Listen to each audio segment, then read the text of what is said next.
I think it's the elephant in the room. I don't know if you guys already talked about it yet, but the nickel position, man, the slot, like K1 will, like who's gonna? So we got all these injury updates on everybody else, but they didn't say a thing about K1.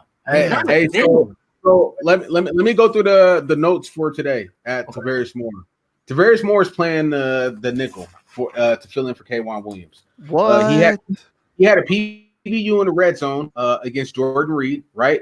And he also had a PBU against Charlie Warner in the red zone. He looks really good at the nickel, and he looks to fill in for K1 Williams. Also, Jordan Reed was dominating today.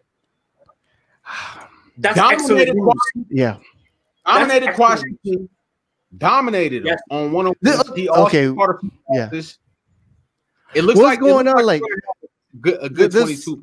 Like this whole last week, like he was just Jordan Reed was just running around, jogging. We put pads on today, and on 11-on-11, he was 4 for 4 on catches, and then he in the end zone made a play on Jaquaski. Like, I don't want to get too excited, man. Guys, please, I don't want to get too excited. But my goodness, if Jordan Reed is healthy and can give 20 to 25, 30 snaps in the red zone, goodness gracious, you are talking about something that is super hard to cover. Threats. No, we're not going to just say the red zone. I'm going to tell you. I'm going to tell you what I got from Grant today. Grant says, Grant said specifically, Jordan Reed looks like the 49ers are preparing Jordan Reed to have a big impact on this offense during this year. And you have to look at how many wide receivers were down, right? So just go to 22 personnel. That's what you got to do. Just go to 22 personnel. Jordan Reed he's the best route running tight end on the team. That was confirmed. He's the best. Grant said that? Grant said that? All right. Check this out. Woo! For the fans that's not in the know, break down what the 22 personnel is. 2 tight ends, two backs, two backs, 2 tight ends. Yes. Correct. And then what? One wide receiver, one wide receiver. Right. Yes, sir. So two backs, 2 tight ends, 1 wide receiver. We ran it numerous amounts of times. Against the Green Bay Packers, we were basically in 22 personnel basically the whole game when Raheem Mostert went crazy. So I mean, I feel like Kyle Shanahan, he has the wherewithal to basically run 22 personnel and still get 6 yards per clip. That's just what he does, right? And then the only thing that I get scared of, right? I'm sorry, I didn't mean to cut you off, Trey. Go ahead. The only thing that scares me, right, is that I don't want this offense to become predictable when Jordan Reed's on the field, right? Like, if you see Jordan Reed on the field and that signifies pass, that's going to scare me. Hey, little mama, let go. Hey. All right, so we have a comment here from Francisco Lopez. No, that's not true. Francisco, look, let me tell you something, Francisco. Recency bias is a hell of a thing, right? It's a hell of a thing when it comes to Jordan Reed, right? And it's easy to dismiss him because of how many injuries he's had. Let me be completely frank about Jordan Reed. Jordan Reed is a baller. Like, this isn't a guy that's a scrub. If I heard that, Charlie Warner or Ross Dwelly was giving Jaquaski Tartt the business, I'd get nervous. Jordan Reed, when he's right, is an elite tight end.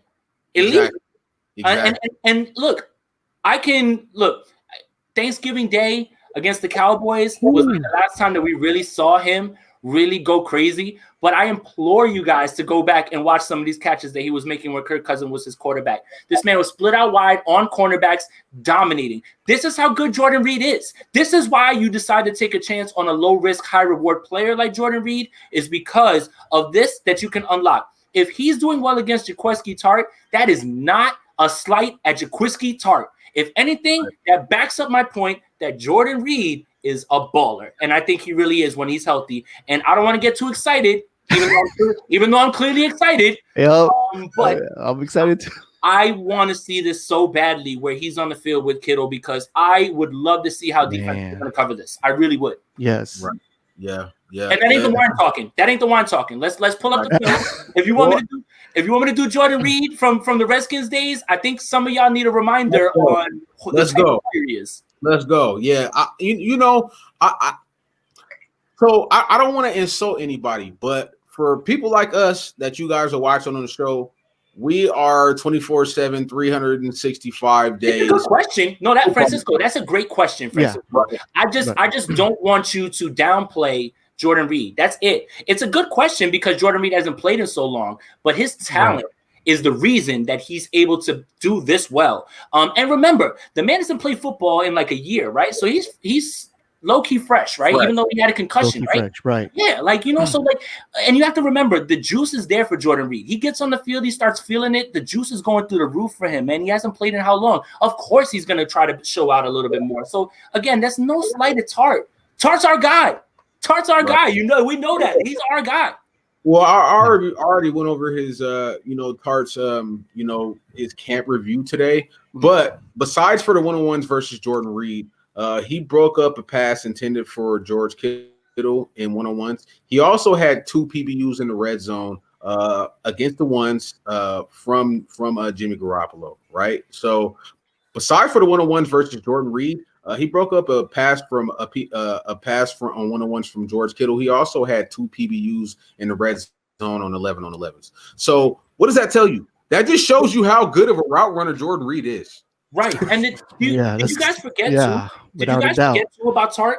Like, Tartt made this defense in the red zone almost impenetrable when it came to scoring touchdowns. Like, did you guys forget that that when he left the field because he was hurt, the red zone percentage went through the roof. More susceptible, Right, for sure. So again, you should take this news as great news.